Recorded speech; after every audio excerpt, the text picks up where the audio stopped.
To see the world under attack. You we go hard and never fail. We don't back down. You can't stop the fire we bring. Defending the world from aliens and things. It's the tubular. It's the tubular. It's the tubular. It's the tubular. It's the tubular. It's the tubular. It's the tubular. It's the tubular. We go hard, we go hard, we go hard, we go hard, we go hard, we go hard, Guardians,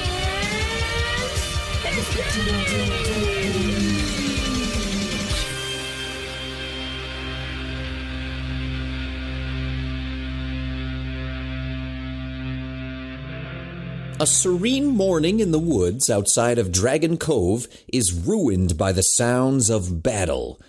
Where usually animals quietly move about, 5 multicolored warriors spar. Jay uses their shield to block a smashing strike from Benny's flaming warhammer. These weapons are amazing! What is this thing called again? Weapon designation, Flame Hammer. Benny, we've been over this. We had GAIA tell us the names of weapons before we started. Please don't use advanced alien technology like a speak and say. I know. Ha-Nuel flings his 2 ring-like chakrams towards Scarlett, who uses her electrified lance to deflect them. Not gonna lie, I was a little disappointed by these wind chakrams when I first saw them. But now that GAIA has told me I can do this... Ha-Nuel strikes a dramatic pose with his open left hand stretched out in front of him, and his right hand opens off to the side of his head. His gauntleted hands glow a vivid pink for a moment before the chakrams fly back into his hands. Aren't you at all curious about how that works? I did ask Jay, and I only understood about half of what they said, so I'm just going to focus on the fact that it works. How's the electricity lance working out? Well, if I get beyond the fact that I'm wielding a piece of unbelievably advanced alien technology that for some unknown reason resembles medieval Earth weapons, I'm doing great. Not only is my lance super versatile, but it also has this awesome teaser option. The Black Guardian spins her pulsating lance completely around her armored body before striking the ground. Sparks fly, and a large burn mark is left on a small boulder. You know, I have a theory about the weapons and even the names we have. You ever read Hitchhiker's Guide to the Galaxy? I'm insulted you even have to ask me that. Okay, fair enough. Remember the babblefish? Oh, that makes sense. The tech is presenting everything to us so we understand it. Yes, and that leads to a scary thought. Oh, my favorite kind. Goody. We have no idea how sentient this tech is. What if it's just studying us? The Blue Guardian stands off to a far side of the clearing, isolated from her teammates. Whereas the others are experimenting with their weapons, Gwen is struggling to get hers to maintain its form. It shouldn't be this hard to manifest a water sword! Oh, not again! The flowing blue blade ripples and melts back into the bracelet where it had just sprung from. You're gonna have to let go of all that tension. Just free your mind. And as counterintuitive as this sounds, have fun with it. I think serotonin might improve our connection to the tech. It's just a working theory, but I can show you the data I've collected. Just relax and have fun? That's your great advice? Don't you think I wish I could be more like Benny? Just embrace the amazing situation we find ourselves in and go with it. I want to be more like Ha-Nuel and just believe that it's going to work out. But I don't get to be that person. I have to be the person who keeps their eye on the prize. I have to be able to see how everything will go wrong, so I'm prepared to make it right. One of us has to be able to step back and look at the big picture. That's who I am. That's who I have to be. And it's just so tiring being me.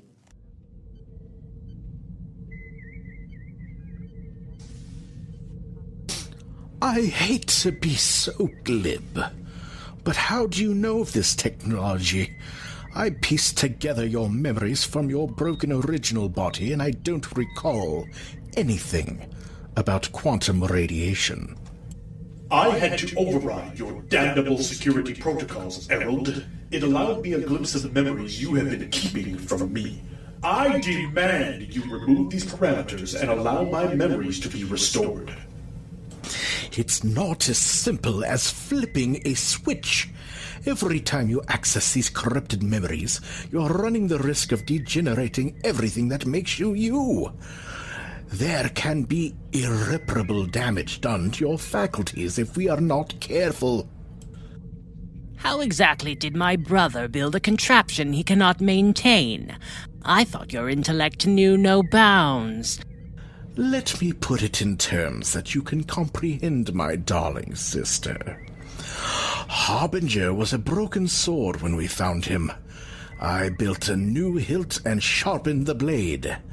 But I have no way of repairing or rebuilding the blade if it breaks. There are only so many times that I can sharpen this blade until it finally becomes too brittle to use. Each of these attempts to access corrupted memories whittles down the blade. These are my memories to reclaim and my life to risk. I demand access to them. Your life? Are you forgetting your current form is the property of Tirkmir? You have as much autonomy as Hera's club.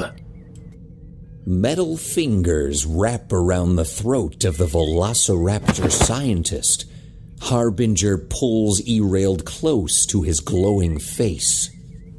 Were you under the impression I was asking your permission? Harbinger begins to lift the smaller scientist off the ground, but is stopped by a large, scaly hand wrapping around their metal wrist. Choose your next words carefully.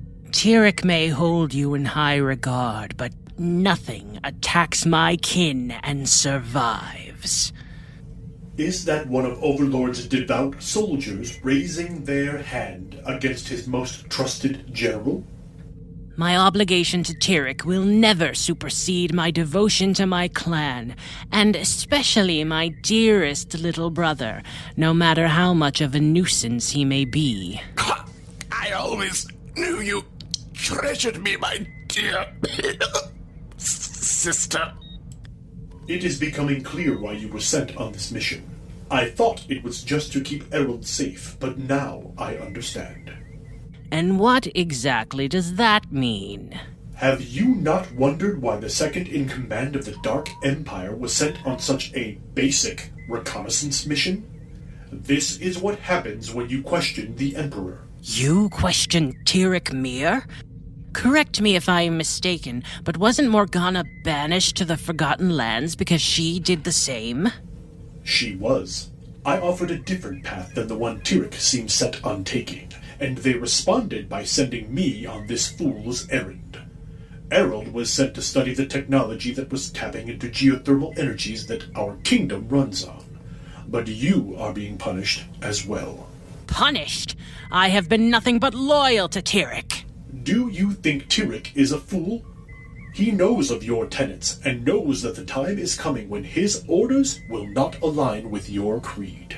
Are you insinuating that our Dark Lord has sent his two greatest warriors away for the crime as petty as slight difference of opinion? It does make tactical sense. Were you privy to what was to be our next conquest? We were to take over the lands of the Nevaek. The rock farmers? Technically, they're a nomadic tribe of ore farmers that follow the eruption pattern of volcanoes that frame their valley. Regardless, they pose no threat. Why would we attack them? Tyric's boredom? They simply exist? Choose your reason, but as we speak, the entirety of Dark Empire's forces is probably eliminating the last of the Neviac. The dishonor! Sister, I believe this may be my doing.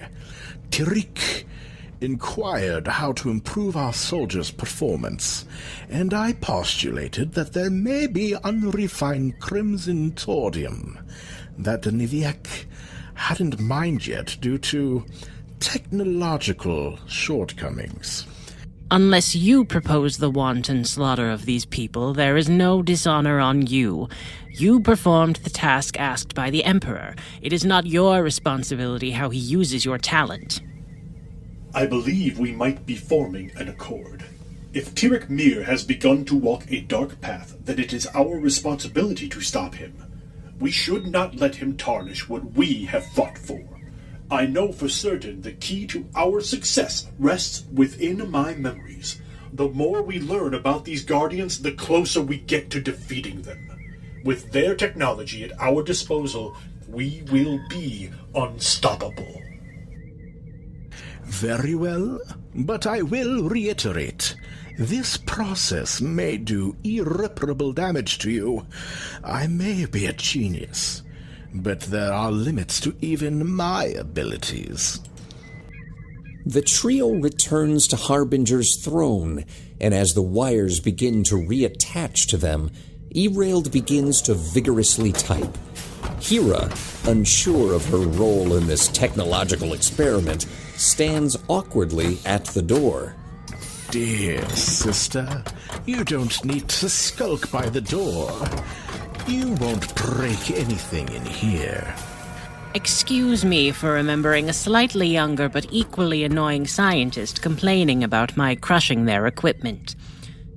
This will be unpleasant, Harbinger. We will begin within a 5-second extraction. Operations exceeds safety parameters. Safety override required.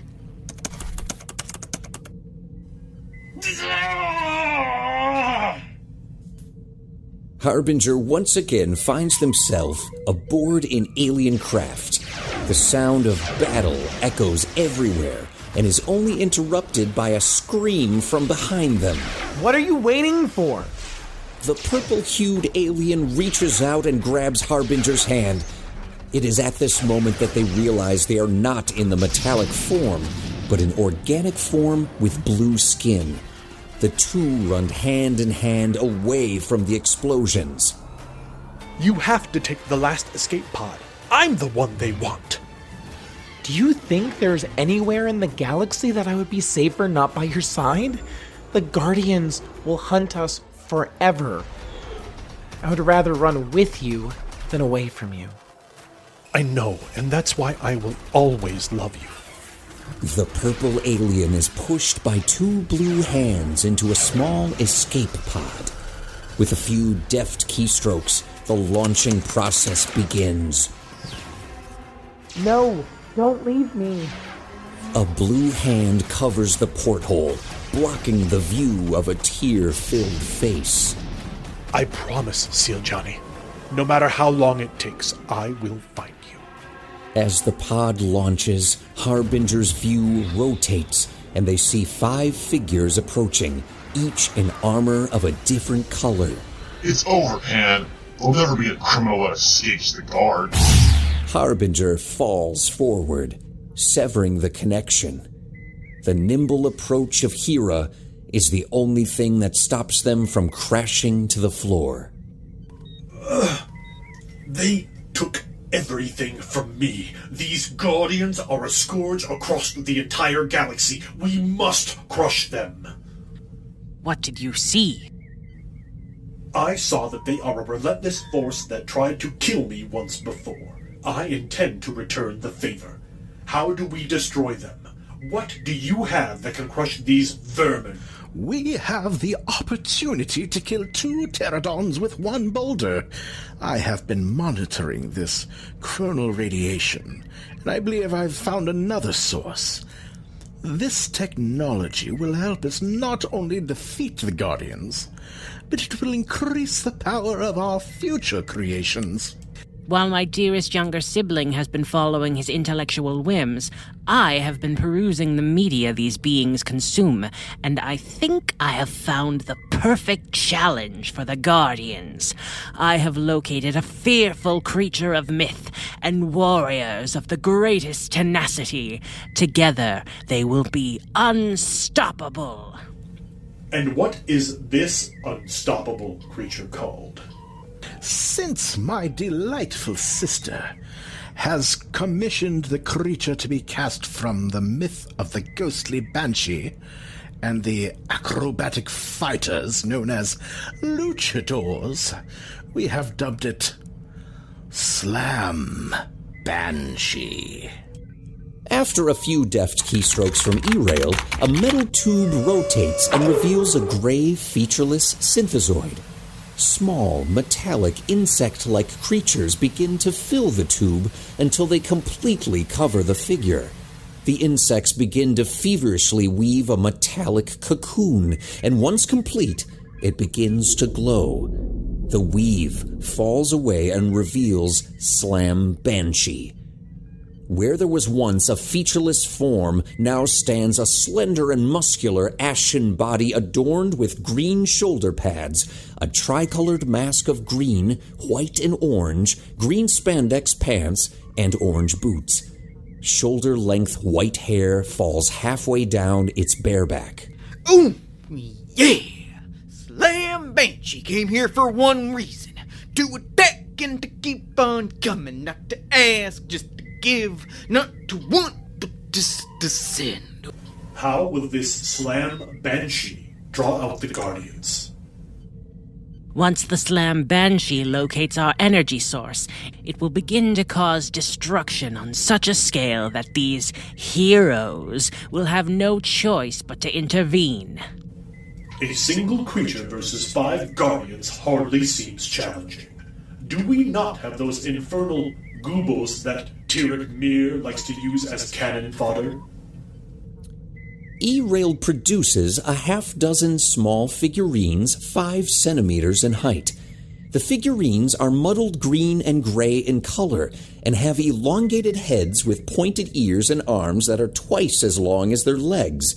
Each appendage is clawed. I have made modification to the Goobles. Their hive mind will study their attackers, and with each encounter, they will be more efficient. An advancement I believe will excite my lovely sister. It is the use of the radiation that caused Shayne, the last synthezoid, to evolve and grow. Previously, the Goobles were limited in size to only 1 meter, and now... Erald throws a single figurine, and as it strikes the ground, it begins to increase in size. In mere seconds, it has grown from 5 centimeters to almost 2 meters, and begins moving about the bridge in a quadrupedal fashion. Its gray-green complexion has changed to a brighter green, and feathers have sprouted from the forearms.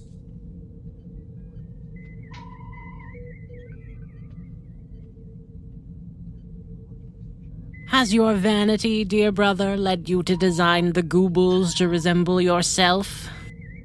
Vanity is your vice, my beautiful sister. Harbinger, if you wouldn't mind activating this Gooble. Taking the miniature from Erald, Harbinger studies it for a moment and then throws it to the floor. As it grows, its skin takes a metallic sheen, and red highlights similar to Harbinger's circuitry appear. Interesting.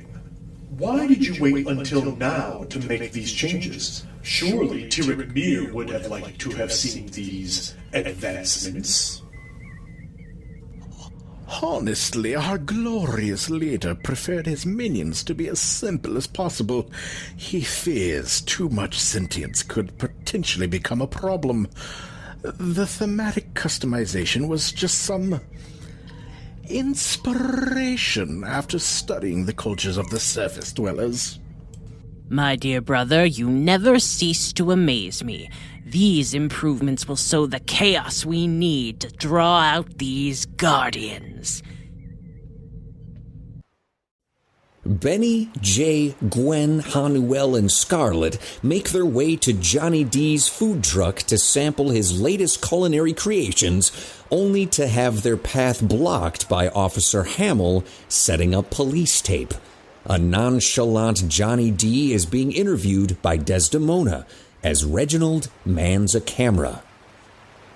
This is Desdemona Sterling reporting from St. John Beach, where vandals have defaced a local food truck and thoroughly trashed one of my favorite hangout spots.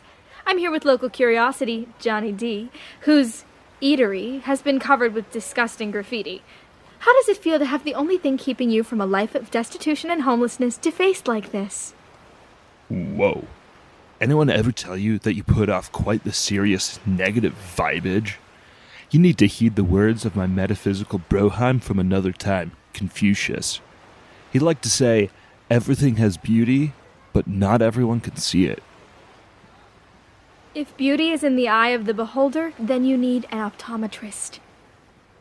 Graffiti isn't all just selfish tagging and mindless violence, my negative Chiquita. Street art is like any good work of fiction. It tells a story boldly and unapologetically. We just have to figure out the most optimal prism to view it. And what story is a bright red three-armed crab hanging from a monkey bar telling you? Look, far be it from me to speak for any crustacean, as shellfish are notoriously independent thinkers, but this crab seems to be vibing a deep, universal truth. Life is like playing on monkey bars. You have to let go if you ever want to move forward. And with that nonsensical and incoherent stoner logic, we're gonna wrap it up here. For Channel 6 News, I'm Desdemona Sterling. That was great, Desi. Why wouldn't it be? Des? Are you an actual reporter? How did that happen? I know you've been busy with your social outcast outreach program, but it hurts that you haven't checked out my Angel Cities page. My footage of the giant furball attacking the school got on the local news. We got to go down to the KTDC studio, and Joe Khasm interviewed us. Whoa, way to rebel was with Dragon Cove's #2 weekend anchor. I'm sorry that you people are so jealous of me, but I can't help it that I'm popular and you're... you. So, some blurry footage of a monster attack and they give you a job. Yeah, they offered us the job after we attacked at the science fair last week. They know we have a knack for being where the stories are. Speaking of which, Benny, could you be a dear and help me with something? I'm afraid to ask, but how can I help you, Desi? 2 things. 1, we're not friends, so don't call me Desi. 2, you speak criminal, so what does all this graffiti mean? I'd love to be able to report a gang war or something. They'd probably put me on the evening news. Speak criminal? Do you think I'm some sort of criminal hieroglyphologist? I think you mean criminal hieroglyphist. But regardless, I don't think there is any great mystery behind a 3-armed crab in sunglasses. 3-armed crab? Show me. The group makes their way to the far side of Johnny D's food truck, where the proprietor is setting up a few small tables. Covering a large portion of the van's side door is a hastily spray-painted crab wearing sunglasses and hanging from its third arm from a monkey bar. Guys, gals, and my non-binary pals, it's gonna take me a few before I'm ready to take any orders. Officer Hanson here is just a little thorough when it comes to fingerprinting. I, gotta go. What's the matter? You look like you've seen a ghost. Oh, man, I just forgot. I promised my mom that I would make dinner tonight, so, I need to get home. I got him. I have some clothes in my trunk that I need to drop off at my church anyway, and that's by Benny's house. Benny sits stone-faced as Ha-Nuel nimbly pilots his car through the Saturday afternoon traffic. The small sports car slides around a slow-moving RV before the pair find themselves at a red light. I just realized something. This is the first time we've ever hung out. Just the two of us. Don't you find that weird? We've been fighting monsters for over a month and we haven't even hung out? I apologize for not being a better friend. You know you could just call your mom. What are you talking about? We might be new friends, but I know you well enough to know that forgetting to make dinner is not going to give you the dead serious look you've been rocking for the last 5 blocks. Forget about it, it's fine. I don't want to waste your time looking for a payphone. I'd rather just go straight home. Just use the phone in the car. Your car has a phone? How rich are you? I'm not swimming in a money bin, but my family's doing okay. Just call your mom. I got plenty of minutes and I haven't even used them this month.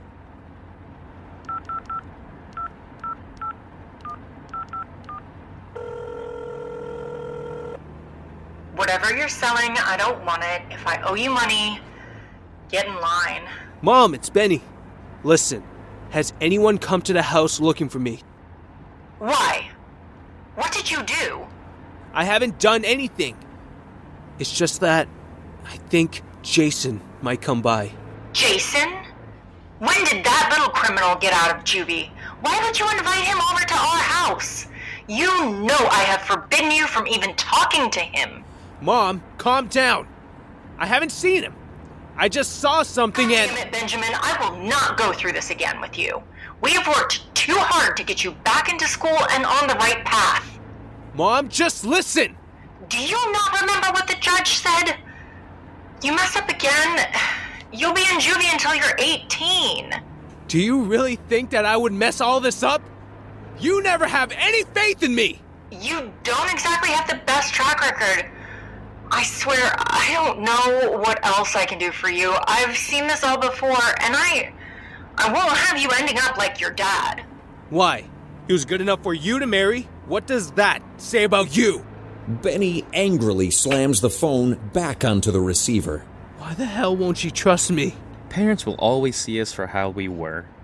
It's hard for them to let go of those memories, good or bad. Give her some time. She'll see the good guy you are now. She'll never get over what happened between me and Jason. So, who's this Jason? Just someone I used to hang out with. I have to find him. Can you drop me off at the next bus stop? Bus stop? I'll take you. You probably don't want to go where I need to. It's not the nicest of neighborhoods. What part of friend don't you get? Ha-Nuel Yasao is no fair-weather friend. Where you go, I go.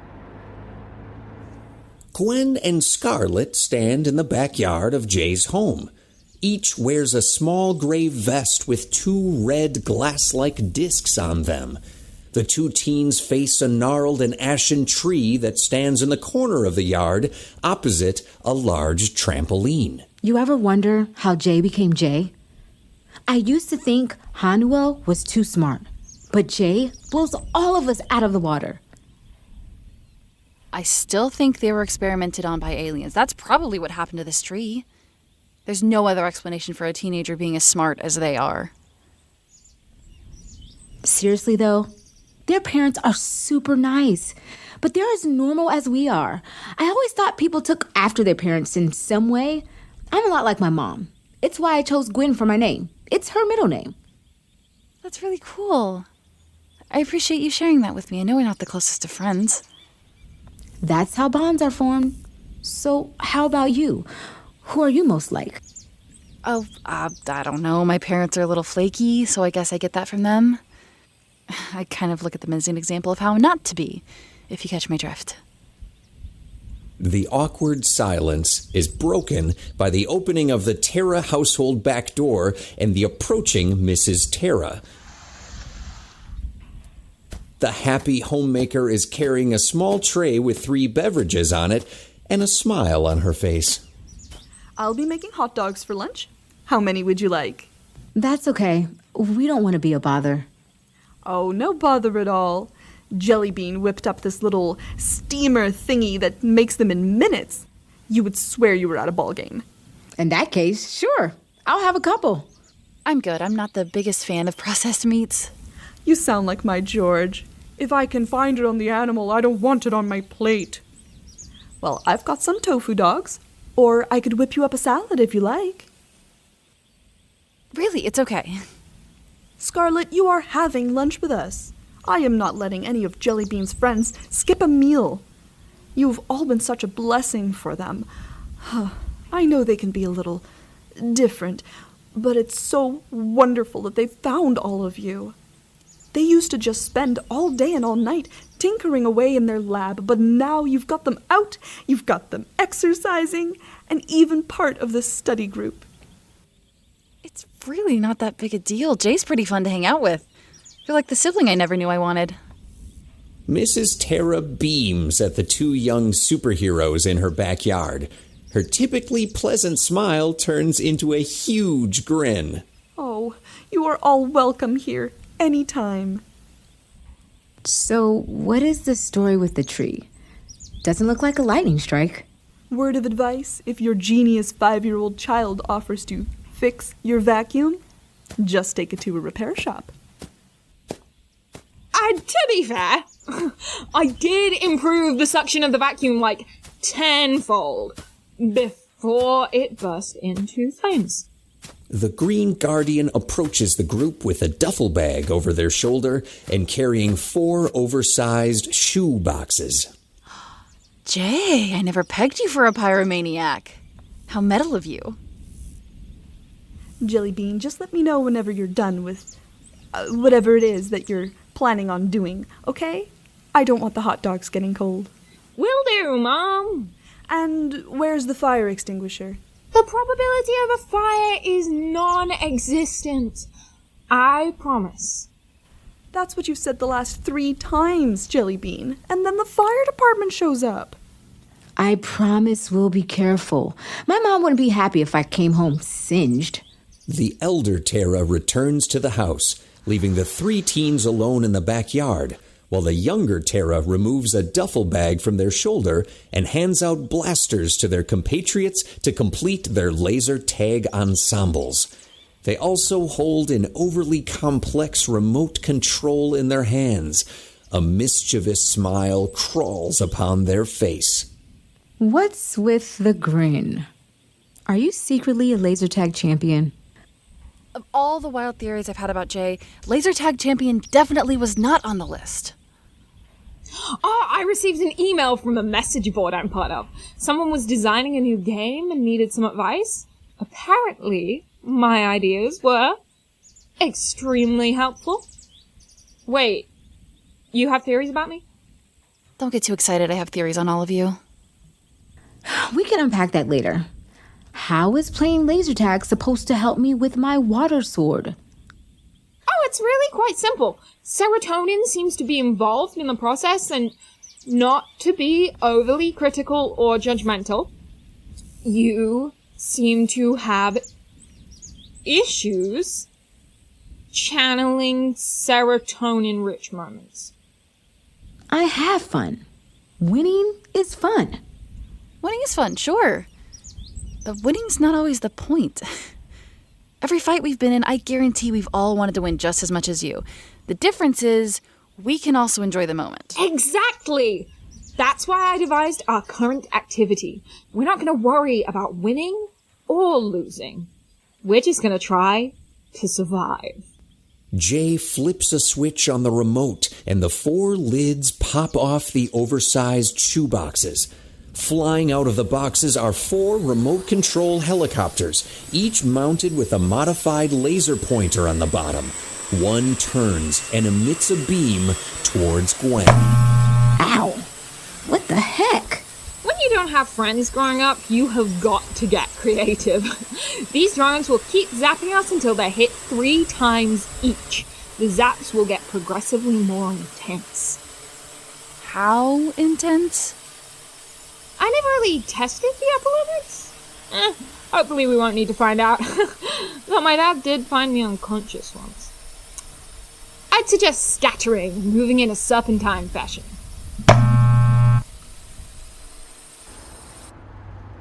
Ha-Nuel's sports car idles quietly in a desolate parking lot on the Dragon Cove waterfront. Benny exits the vehicle, and Ha-Nuel follows before Benny abruptly turns around. Dude, you need to stay here. I appreciate you having my back, but Jason is going to expect me to be by myself. I always knew you were ashamed of me. I'll wait here. Benny strolls away from the car until he disappears around the corner of a small, dilapidated building. Faded and chipped paint has been replaced with a wide variety of graffiti. Benny pauses to pass his hand over a similar three-armed crab that was seen on the side of the food truck. I think this was the last thing we tagged before I got busted. I knew you would remember. A lanky teen with close-cropped hair approaches Benny with a welcoming smile on his face. What do you want, Jason? Whoa, what's with the attitude? You still mad that I wouldn't date you? It's not my fault I'm not into dudes. Are you still mad that I ended up dating your sister instead? Not as mad as my dad was. I can't get the image of him in his tiny whities chasing you out of the house with a golf club out of my head. He was deceptively quick for someone his size. So what do you want? You left our old tag, so I assume it's important? A buddy can't just check in with an old friend. How long have you been out? If you would have visited me, you would know. My PO wouldn't let me. I had to stay out of trouble and away from all our friends. Is that why you made all your new food truck friends? What are you talking about?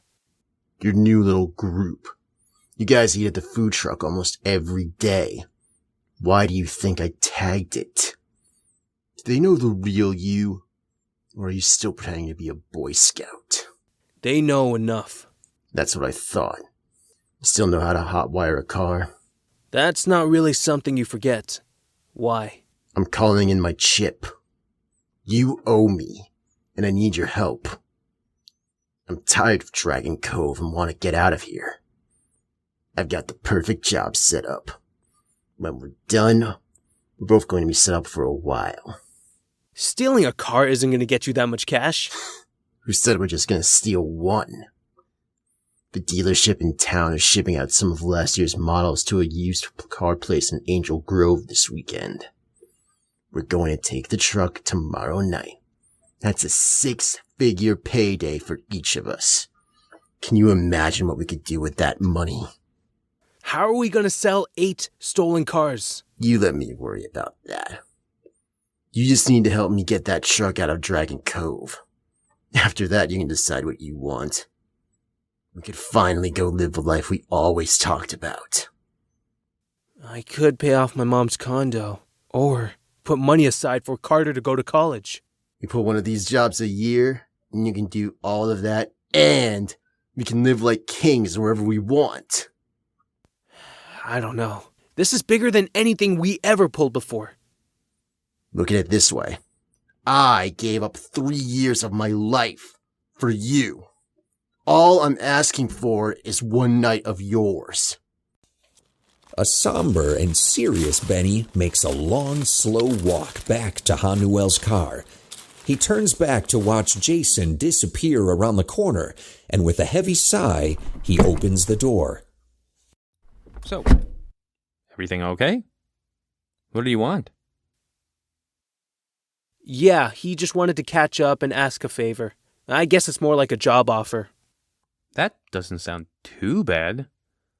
What's the job? Is there any way I and the others can help? Trust me, you all don't want any part of this. What did he ask you? It doesn't matter. I owe him. Are you kidding me? Anyone who's that manipulative isn't worth whatever drama they're bringing your way. You have no idea what you're talking about. I used to beat up guys like you every day after school. I would take whatever they had on them, money, watches, whatever. Does that make me the bad guy? How else was a 14-year-old supposed to make sure there's food in the fridge for his family? My mom barely made enough to keep the lights on and keep us in our crappy little condo. Jason and I had a great system. We looked out for each other and made sure we never got caught. Until one day we did. Jason took the rap for everything. 'Cause he knew that my brother and my mother needed me. I owe him everything. Without him, I would have been in juvie. I never would have gotten this ring, and I wouldn't be here with you. I hear what you're saying. I know we've come from different worlds, but I don't think it's as different as you think. Oh yeah? Tell me, what did you do for your birthday last year? We rented out the pier and had a small dinner. Nothing special. Nothing special, huh? It seemed like a lot of fun. The decorations looked amazing. Were you there? I don't remember seeing you. I wasn't officially there. After it was over, Scarlett and I came by and convinced the catering crew to let us take home the leftovers, if we helped them clean. We lived off that food for almost a week. You've got great taste, by the way. I didn't realize we wasted so much food and... Don't. This isn't me blaming you or accusing you of anything. I just want you to understand that we live in different worlds. You and Gwen have your world. Scarlett and I have ours. And I honestly don't know where Jay is from. So what am I supposed to do? Stand by and let my friend make a bad choice? Because in my world, that doesn't fly. It doesn't fly in my world either. But I think you and I have different definitions of good and bad. After I help him with whatever this scheme of his is, we're going to be even. I won't have this guilt around my neck anymore. I'm not going to let him do anything that's going to hurt anyone. You have to know that. I know you wouldn't let anyone get hurt, Benny. You don't have to do a bad thing to help someone. We could find a way of helping him with whatever he needs without having to break the law. All right. I'll talk to him and see if there's any other option. But then you have to trust me enough that if I say there isn't any other way, then there isn't. The following day finds Gwen, Jay, Scarlett, and Ha-Nuel hard at work repairing the damage done to Johnny D's food truck. Gwen and Jay are repairing damaged chairs, while Scarlett and Ha-Nuel finish repainting tables covered with vulgar graffiti. As the duo pauses to examine their work, they look up to see Reginald approaching. You nerds can't even paint a chair right? You have to go with the grain. Is critiquing our work the only reason you're here? Because if so, wow, sick burn, you sure told us. Ugh. We've got another dozen chairs to fix, so if you're not here to help, we're going to kindly ask you to go. Where are the brushes? Excuse me? Why would you want to help? I'm not gonna let my favorite food truck look like some drunk toddlers painted it. If I had 100 guesses, I still wouldn't have guessed that that would be your answer. Do you guys want help or not? Help is always appreciated. But you have to admit, this isn't typical. I applaud the step toward decency, though. I just thought you and Desdemona just hated everybody. Nah, we just like to bust your freaky group's chops. After eating that tiny organic stuff my mom makes every day, I need some real food. And Johnny D makes the best stuff I've ever tasted. So the hate's just for fun? That's a whole special level of disturbing. We never would have interacted if you wouldn't have come at us. What's your end game? End game? Do you think this is a movie or something? We're rich, bored, and you're inconsequential. We were never gonna be friends, so you might as well be entertainment. Do you all seriously have knockoff pager watches? Look at those ridiculous colors. Everyone knows the only official model is black. That's so sad for you. I can't wait to tell Desi. The four Guardians move away from Reginald and find an isolated spot to reconvene. The discs on each of their communicators blinks to the rhythm of the tone. Gwen taps her communicator and speaks in a hushed tone. What's up, Benny? Are you okay? Guardian level threat identified. We have a 1035 at Olympia Designs. We need backup. One of those monsters is tearing up the place. Why are we getting police calls on our bracelets? Oh, GAIA must have some sort of threat detection algorithm that monitors for events that would require our specific set of skills. That is so cool. Did it say Olympia Designs? 'Cause that's clear across town. Even if we get every green light, it's still gonna take about 20 minutes to get there. That doesn't matter. We have to get moving. The quartet abandons their painting supplies and quickly move towards Ha-Nuel's car. Gwen activates her communicator without breaking stride. Benny, can you meet us there? Benny? Where is he? He's meeting with that friend of his. Friend? Which friend? Some guy named Jason. Jason? Are you kidding me? Why would you let him hang out alone with him? He promised he wouldn't do anything stupid. Everything Jason does is stupid. We have to go get him. No, we have to deal with the monster first. We're gonna have to trust Benny to make smart choices for now. Oh, I took the liberty and mapped out the most efficient route on your PDA, Ha-Nuel. When you become a pickpocket? I'm not really a pickpocket in, like, the Artful Dodger sense, but more of an amateur practitioner of up-close magic, you know? I don't know what to do with this information, but it does not surprise me. Let's get going. That monster isn't going to stop itself. Transversal pathway charted. Leyline connection open. Complete connection. Excuse me, what's a transversal pathway? Instantaneous transportation via the planet's energy currents. Is this transportation safe? Is anything about our lives safe anymore? GAIA, make the connection. People need us, and they need us now. In front of the teens, an oval-shaped portal rises out of the ground. Swirling black energies move about the surface, and the odd crackle of electrical discharge can be heard. Benny's gonna be so pissed that he missed this. Let's get going before anyone notices. Benny and Jason kneel in a pair of overgrown bushes and watch as workers lock down the last car to the transport truck. The workers secure the yard, and soon the two teens find themselves alone. Gotta love capitalism. They have to move out these cars every year to make room for the latest models. Let's get this over with. Guardian level threat identified. We have a 1035 at Olympia Designs. We need backup. One of those monsters is tearing up the place. What the heck was that? Huh? Oh, it's, a police scanner. I wanted to make sure they weren't going to surprise us. That's actually a good idea. Transversal pathway charted. Leyline connection open. Complete connection. That doesn't sound like a police call. Oh, you know what? My friend Jay made this for me, and they probably crossed some wires and I'm getting some random radio feed or something. No, don't complete the connection.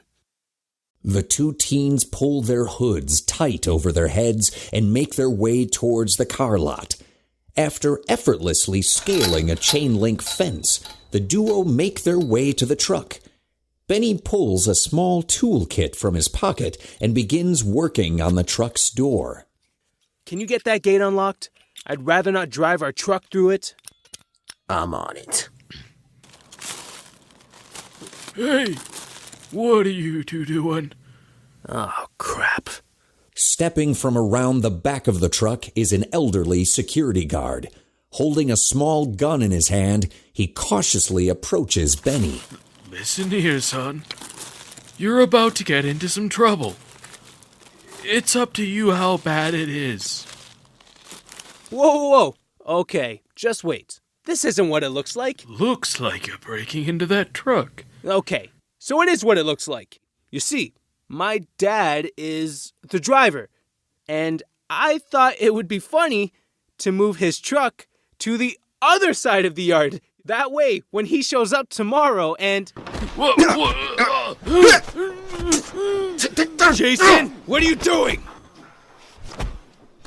He'll be fine. Did you want to go to jail? Hurry up with the truck. We need to get moving now.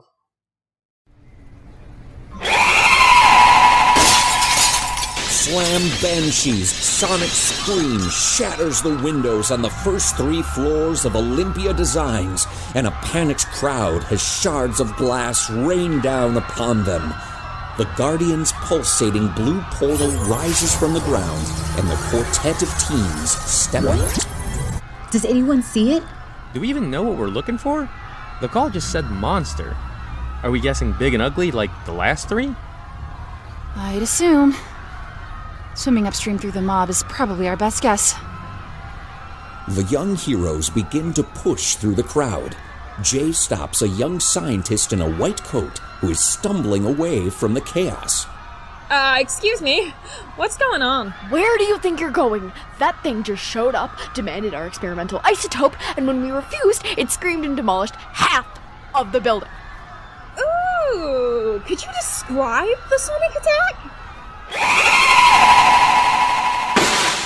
The front doors to the building are blown out, and striding from the wreckage is Slam Banshee, carrying a long cylinder. Standing 2.5 meters tall, the tricolored figure towers over the fleeing civilians. Dragon Cove police officers rush towards the monster and are immediately sent flying by another sonic scream. The overmatched officers slam into parked cars and slowly crawl for cover. Guardians! Come on and face the best there is, the best there was, and the best there ever will be, yeah! Is he for real? He's calling us out. Let's shut this guy up hard. The teens move quickly to an isolated area of the lot behind 2 large storage containers. Should we try calling Benny again? Our odds of success would greatly improve with a full team. If he's with Jason, he's probably doing something stupid. Come on. He'll be here any minute. He wouldn't let us down. You have no idea the type of sway Jason has on him. It's like a bad movie with a little devil sitting on one shoulder and an angel on the other. But the goddamn devil is twice the size and his angel is on vacation. Benny made his choice. We can discuss priorities later, but these people need our help now. Guardians, engage! Storm Sentinel! Druidic Defender! Nova Knight! Hydro Hoplite! The Guardians leap over the storage containers and rush towards their foe. You wanna go after Slam Banshee? You think you're ready for war? You're gonna get one. The masked monster throws out a dozen miniature Goulds. As they activate, they grow into multicolored smaller versions of Slam Banshee. Each Gould moves about in an aggressive knuckle walk, slamming their clawed hands on the ground and angrily grunting. Oh, that's new. Are you ready for a world of pain? I can't wait to hear you cry. Whoa. You just start out on 11, don't you? Being that negative and aggressive all the time cannot be good for you. You ever thought about taking up yoga? Are you seriously trying to counsel the monster? To be fair, we have been dealing with monsters in, the classical sense. This one seems to be more humanoid and extremely more articulate. I, for one, would not be against a non-violent solution to our current problem. After I am done rearranging your faces, your nose isn't gonna be here anymore. It's gonna be over here right by your arm, and I say arm because you're only gonna have one left. I am gonna rip your dirty, stinking armor off and see what you're really made of. Here we go, attack! It's a fan of non-violence. A dozen monster luchadors launch themselves at the Guardians. The heroes try in vain to strike the somersaulting and flipping fighters. I can't land a solid blow, they're too quick! Let's break out our weapons. No, we've been over this. We still haven't figured out how to recharge the suits, so we need to use them sparingly. This seems like a good time to use them. Dying at the hands of a luchador is not how I want to go out. No, we have to conserve energy. Just going off the figure from our sparring sessions, this fight could cost us, let me see. Factoring in our usual combat efficacy, adjusting for our missing teammate, and the unknown variable of how difficult this slam Banshee is. Like roughly 10 to 20% of our energy reserves. Ugh. Fine. We'll do this the hard way. The Black Guardian launches herself into a gathering of goobles, knocking them to the ground. After a brief struggle, Nova Knight is able to rip a purple mask from the face of her combatant. The maskless gooble clutches its face and begins to shrink. The gooble continues to shrink until it dissolves into nothingness. How did you know how to do that? Am I the only one who watches IPW Midnight Wrestling Madness? Luchadors can't have their mask removed. That means they have to retire or change the gimmick. I respect the commitment to authenticity, but why would someone put that design flaw in on purpose? If we ever meet the Monster Maker, you can ask him. Jason kneels next to the unconscious security guard and quickly binds him with zip ties he pulls from his pocket. Why aren't you done yet? We're working on a tight clock tonight. What the hell, man? You said we were stealing cars, not assaulting the elderly. Why do you have zip ties? Please tell me it's not because you knew this would happen. Of course I knew this would happen. I didn't tell you because you would have gotten weird about hurting people lately. Who cares if Tubbo wakes up with a headache? We've got our ticket to the promised land right in front of us.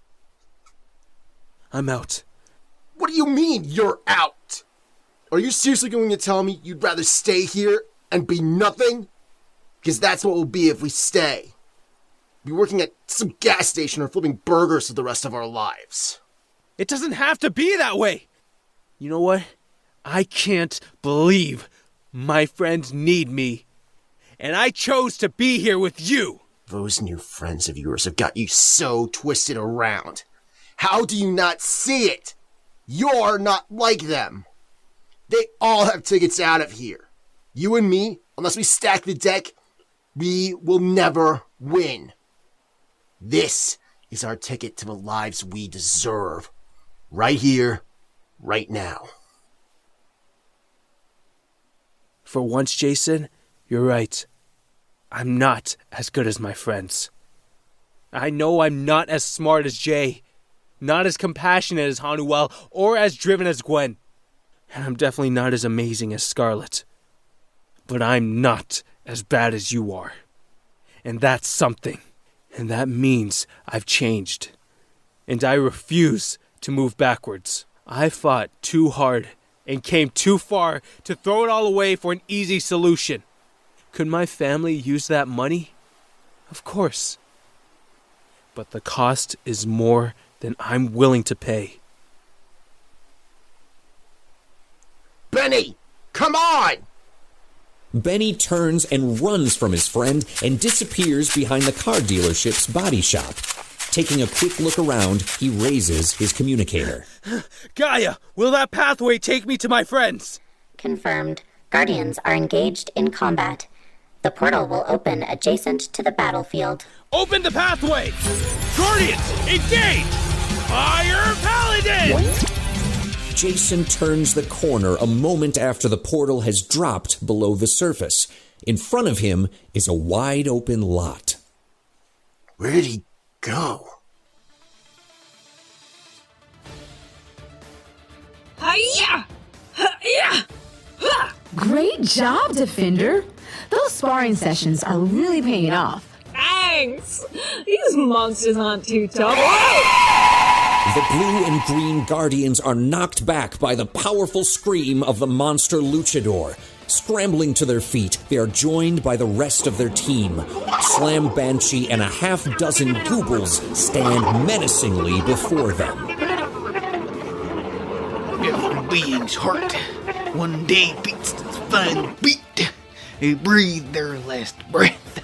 And if that they did in their life makes the blood pulse through the body of others and makes them bleed deeper in something larger than life, then their essence, their spirit, will be immortalized. So, Guardians, after I crush you, will you be immortal or will you be forgotten? I think I like it better when they just growl at us. Are we ready to readdress the no weapons policy? Flame Hammer! Leaping from an overturned van, the Pyre Paladin calls forth his elemental weapon and slams the burning warhammer into the ground.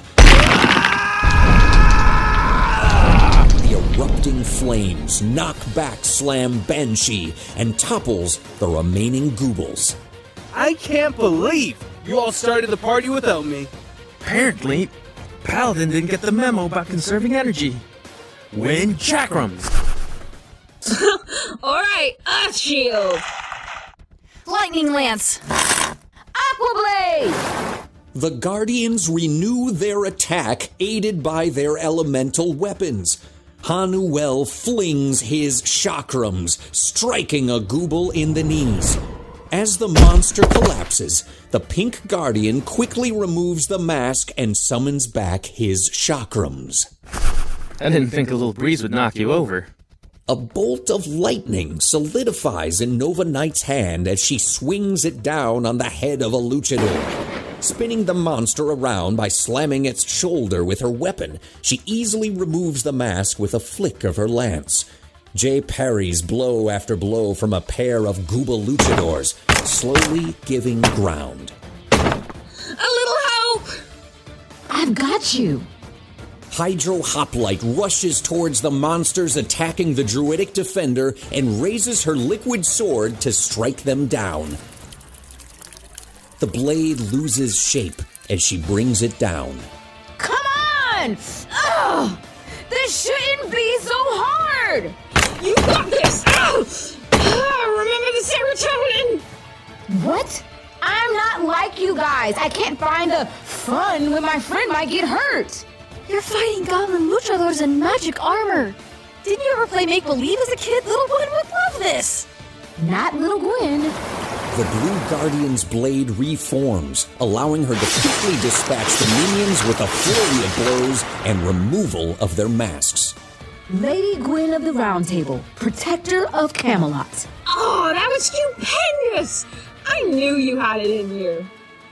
Slam Banshee flips nimbly over Ha-Nuel's chakrams and slides under a massive swing of Benny's warhammer. The tricolored wrestler spins around and launches himself at the two young heroes. That's a Cloverly clothesline. Benny and Ha-Nuel are flipped head over feet and slammed roughly to the floor. Looks like you're having a shamrockin' good time tonight. Oh, that pun hurt more than the clothesline. Speak for yourself. The monster begins cartwheeling towards the remaining three Guardians. The turns begin to increase in speed, and streaks of rainbow energy begin to emanate from its feet. I can't believe it! Slam's going for the Rainbow Roundhouse! Who is saying that? It is a little unnerving. Slam Banshee springs out of the cartwheel and launches into a full roundhouse kick. A multicolored wave of force propels Jade, Scarlett, and Gwen into the air. The trio slam into the ground near Benny and Ha-Nuel. Anybody have a plan? The more we hit this thing, the stronger it gets. The plan was for all five of us to work together and not do God knows what with our criminal friends. Calm down, Nova Knight. Pyre Paladin is here now. He can't undo his choices. No, she's right. I chose Jason over all of you, and I was wrong.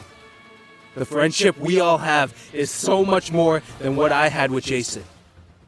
I can see he was just keeping me down with him, but you all pushed me to be better. We can do anything if we work together. Together! That's it!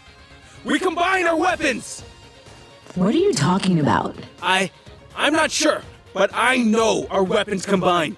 Oh, yeah, he's right. I can see it. My lance can split in 2 parts? Let's worry about the logistics later. Let's blast this freak. Moving without thought, the teens combine their weapons. Jay slams their shield into the ground, vines plunging into the soil. Scarlett separates her lance, and Ha-Nuel takes the 2 circular chakrams and breaks them into 4 half circles. Ha-Nuel's pieces merge with Scarlett's as the lance halves jut out of the shield horizontal to the ground. Benny's warhammer and Gwen's sword combine to form a long barrel mounted at the apex of the shield. Standing at the center, Gwen places her ring to the newly constructed device while her flanking teammates do the same at each of the semicircles. Let's see what this baby can do. The individual weapons begin to pulse their guardian's colors before a beam of pure white erupts from the end of the aqua blade.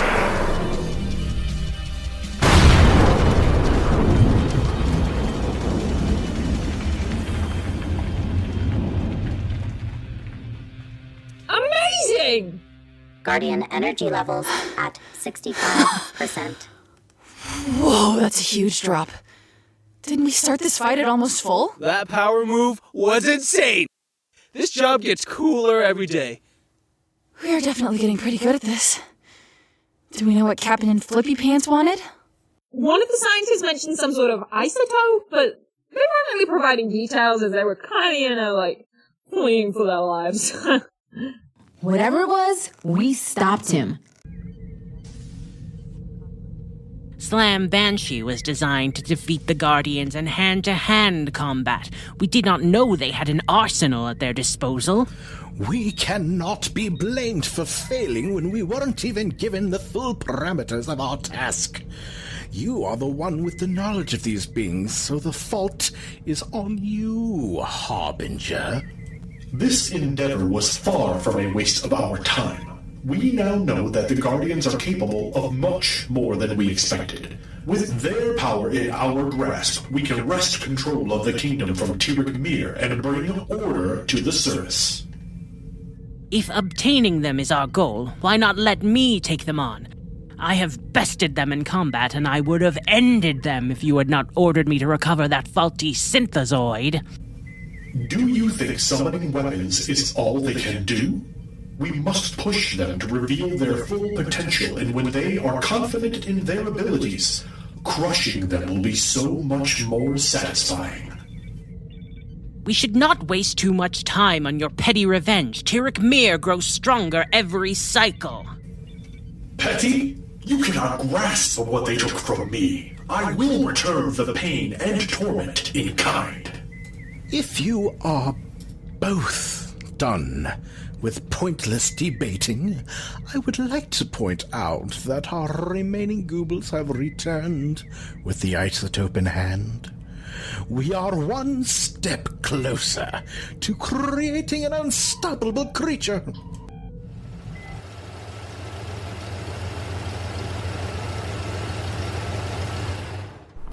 See you in the morning, Scar.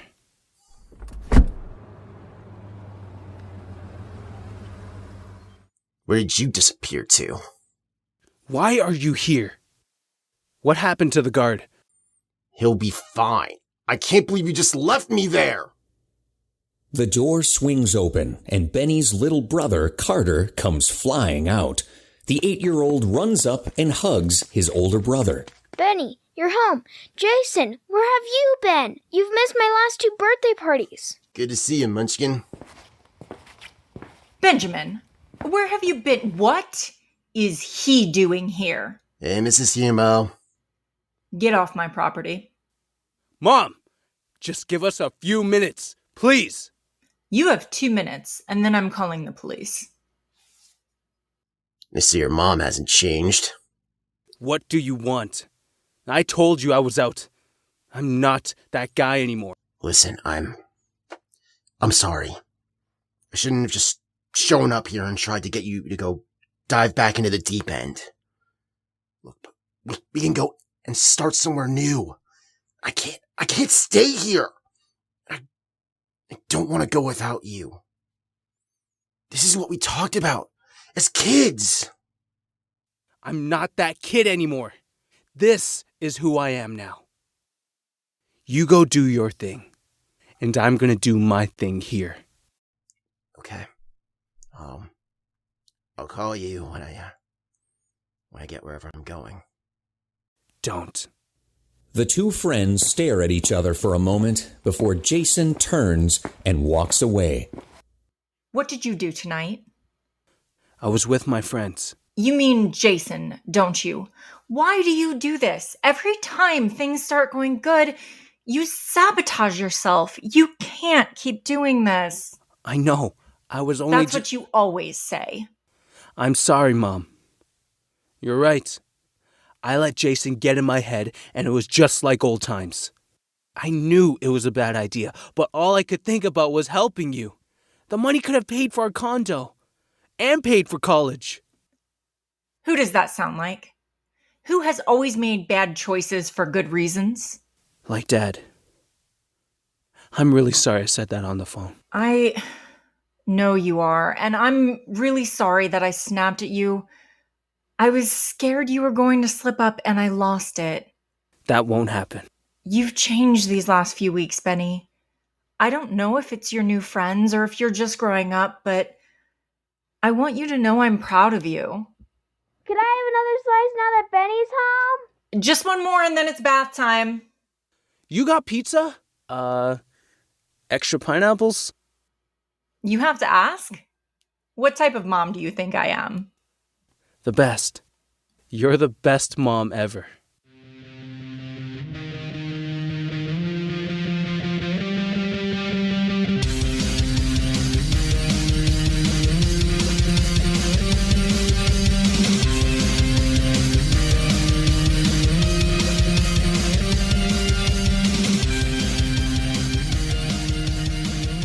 Tubular Teens with Titans is written and produced by Velvet Fiend Rabbit Productions. Our theme song, Thunder Sword, is written and produced by Ahmad Joudah Joe Khasm, with lyrics and vocals by Keisha Wallace. If you liked what you just heard, please head over to the podcast service of your choice and leave us a rating and a review. It truly helps more people find the show. Tubular Teens with Titans features the vocal talents of... I'm Briar Zachary, and I play the Druidic Defender, Terra. My name is Chris Van, and I play the Pyro Paladin, Benny Humo. I'm Tim Loika, and I play Storm Sentinel, Ha-Nuel Yasao. I'm Keisha Wallace, and I play the Hydro Hoplite, Gwen Avalon. Sup, I'm Allegra Rodriguez Shivers, and I play the Nova Knight, also known as Scarlett Watts. I'm Shayne Cochran, and I voice Erald. I'm JJ Jenson, and I play Hera. I'm Michael Waldschlager II, and I play Harbinger. I'm Noah, and I play Johnny Dakota. Kyle Gould as Reginald Thaddeus III. I'm PJ Argento, and I played the role of Jason. I'm Dustin, and I played the security guard. This is Will Gould, and I play Carter Humo. I'm Shane Patrick, and I play the narrator.